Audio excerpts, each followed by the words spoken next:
Why did you choose this university? USA में study करने के लिए जो F1 वीजा इंटरव्यू आपका होता है उसमें जब ये क्वेश्चन पूछा जाता है या फिर अगर आप यूके पढ़ने के लिए जा रहे हैं और यूनिवर्सिटी के रिप्रेजेंटेटिव आपसे ये क्वेश्चन पूछ लेता है कि आपने यही यूनिवर्सिटी क्यों चुनी है, तो स्टूडेंट्स के पास लॉजिकल आंसर्स नहीं होते और अक्सर उनका वीजा रिजेक्ट हो जाता है। तो आज हम इस वीडियो में ये सब कुछ डिस्कस करेंगे कि किस तरह आपकी तैयारी की जाए कि आप जब इंटरव्यू दें तो कामयाब होके ही निकले। तो अस्सलाम वालेकुम और गुड मॉर्निंग, गुड इवनिंग और गुड आफ्टरनून और हैप्पी बर्थडे। अगर आपकी बर्थडे है, इस महीने में आपकी बर्थडे थी, ये इस महीने में आपकी बर्थडे आने वाली है, तो मुझे आप अपने ऐसे दोस्तों में शामिल कर लें, ऐसे भाइयों में शामिल कर लें जिन्होंने कि आपको इस महीने में बर्थडे विश की है। तो जनाब आज आते हैं, इस वक्त आते हैं वीडियो की तरफ। और आज की जो वीडियो है इसको हमको 3 हिस्सों में डिवाइड कर लेंगे। सबसे पहले हम बताएंगे कि क्यों वीजा रिजेक्ट होते हैं, why are the students rejected. अगर हमें ये मालूम हो गया कि रिजेक्ट क्यों होते हैं तो फिर हम सिलेक्ट होने की तरफ चल पड़ेंगे। आपने मेरी इस वीडियो को एंड तक जरूर देखना है क्योंकि अब क्यों स्टूडेंट्स रिजेक्ट होते हैं ये आपको बताएंगे, फिर कैसे आंसर्स देने चाहते हैं ये आपको बताएंगे, फिर कोई सैंपल आंसर्स आपको देके इस चीज को वाइंड अप करेंगे और आपकी प्रिपरेशन कराएगी अच्छी वाली कि जब आप वहां से इंटरव्यू देके निकले तो वीजे का ठप्पा लगा हुआ हो, स्टिकर लगा हुआ हो और आप कामयाब जरूर हो जाए। So why are the students rejected? Number 1 reason जो है, because they provide facts. Students जो है वो फैक्ट्स प्रोवाइड करना शुरू कर देते हैं।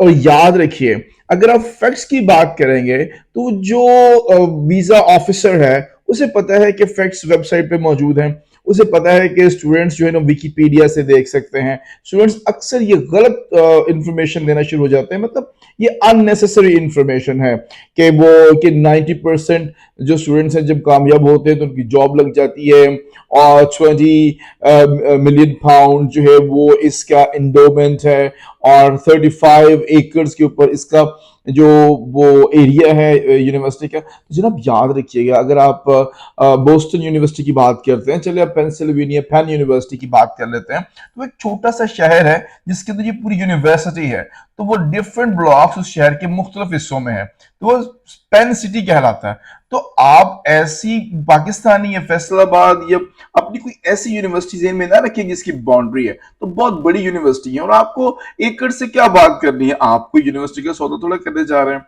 हम कोई प्रॉपर्टी डीलर थोड़ा ना है।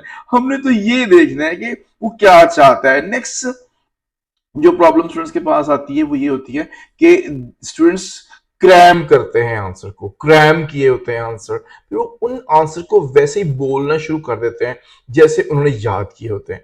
अब जब याद किया हुआ आंसर आप देते हैं तो वो जब आप बोलना शुरू करते हैं तो दिमाग में एक मशीन चल पड़ती है, जिस तरह कोई मशीन गन नहीं चल पड़ती टक टक टक टक, इस तरह आपके मुंह से आंसर्स निकल रहे होते हैं और आप तेजी से आंसर देते हैं, तो फिर वो लॉजिक स्टूडेंट्स लूज कर जाते हैं।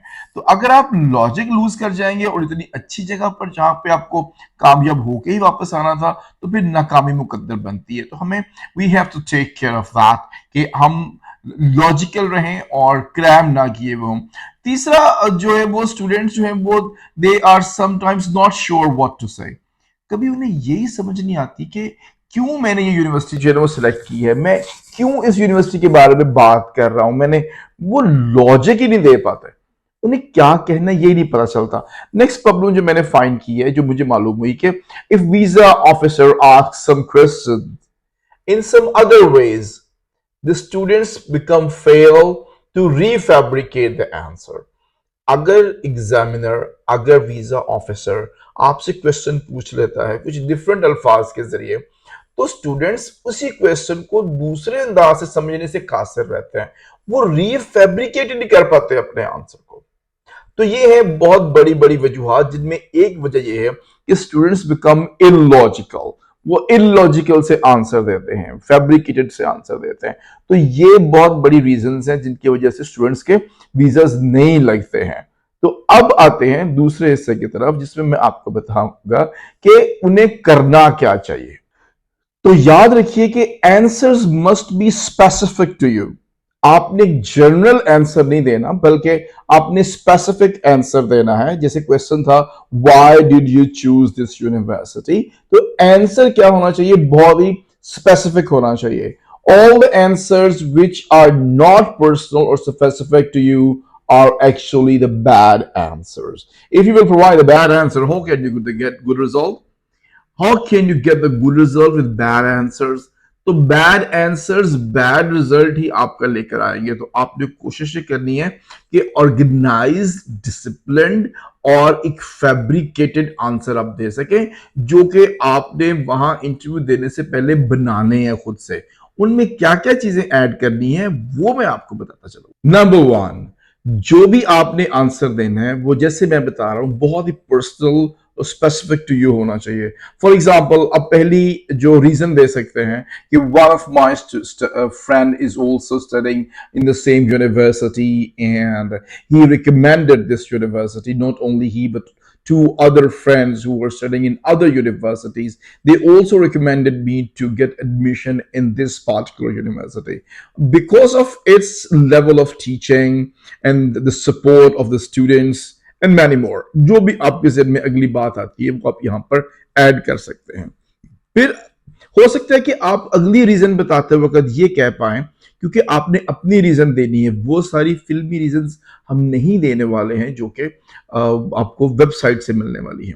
आप उन्हें अगली बात ये कह सकते हैं कि once I visited a fair that was international universities education fair, and I met the representative of many universities there, but I found the representative of this university really integrated my last course and this course together in such a great way that I got satisfied, and the behavior of the representative was so cool, it was very impressive.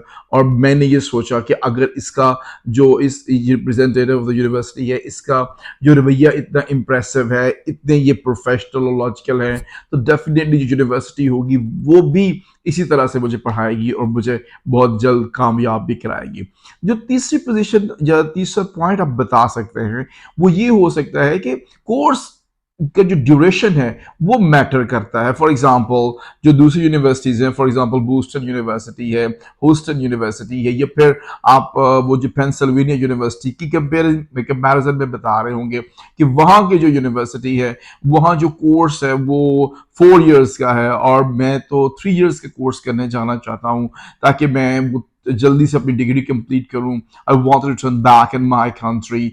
इस तरह उसे एक support मिलेगी। आपका जो interview ले रहा है, इंटरव्यूअर है, वो चेक कर लेगा कि हाँ ये एक स्ट्रॉन्ग स्टूडेंट है और ये वापस भी आएगा, ये कि 3 साल में मुकम्मल करके मैं वापस आके करना चाहता हूँ। पाकिस्तान में है, इंडिया में है, बांग्लादेश में है, कहीं भी है, आप ये बताएंगे तो फिर एक जो पॉजिटिविटी है, आपके वीजा लगने के जो चांसेस है वो बहुत बढ़ जाते हैं। अगली बात जो आप पर्सनल रीजन में शामिल कर सकते हैं कि weather of the area. For example, जिस इलाके में बाकी जो यूनिवर्सिटीज हैं वो उनका जो वेदर है वो बहुत कोल्ड है और मैं इतने हार्श वेदर को बियर नहीं कर पाऊंगा और मैं चाहता हूं कि थोड़ा सा वार्मर एरिया हो जहां मैं स्टडी करने के लिए जाऊं, तो ये एक और बड़ी लॉजिकल रीजन बनती है। तो आपसे मुख्तलिफ क्वेश्चंस करके जानना चाहेगा कि आपके अंदर क्या है।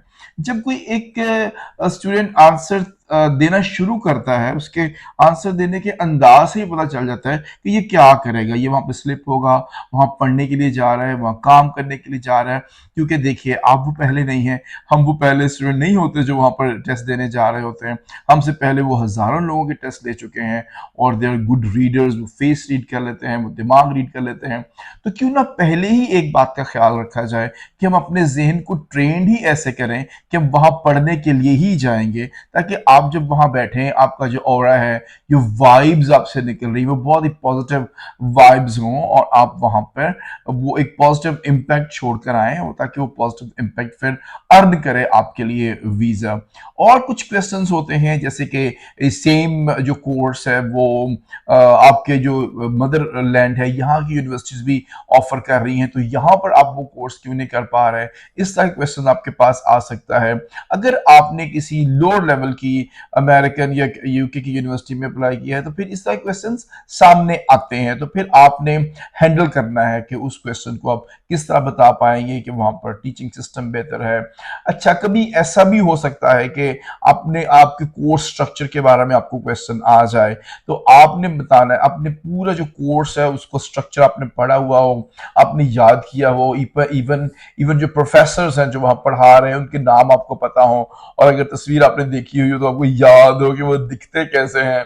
इन एडिशन टू दैट आप बता सकेंगे कि अगर मैं इस यूनिवर्सिटी में एडमिशन लेता हूं तो यहाँ ये वाली एनजीओज हैं जो मेरी एजुकेशनल सपोर्ट करेंगी, ये वाली जो वहां पर क्लब्स हैं जो मुझे जब होमवर्क में और असाइनमेंट में सपोर्ट करते हैं, इस तरह की जो एक्स्ट्रा करिकुलर या को करिकुलर एक्टिविटीज हैं जो मेरी लर्निंग स्किल को बेहतर करेंगी, और फिर जो इंडस्ट्रियल एक्सपीरियंस है वो मुझे यहाँ से मिलने वाला है। तो इस तरह की एडिशनल इंफॉर्मेशन भी आपके जहन में होना जरूरी है। मगर थोड़ी देर बाद में अगर वो पूछे तो आपने कोशिश ये करनी है कि जो आपका आंसर है बहुत सिंपल हो, टू द पॉइंट हो, टारगेट ओरिएंटेड हो, कंसाइज आंसर आपने देना है, क्योंकि थोड़ी सी भी लूज बॉल होगी तो उस पर चौका आता है। जिस विकेट के अंदर अब बॉलर बॉल्स फेंकता है, तो इसी तरह आपने सारी बॉलिंग जो है वो बिल्कुल डायरेक्ट टू द पॉइंट करनी है ताकि उसमें से क्वेश्चंस जनरेट ना हो सके।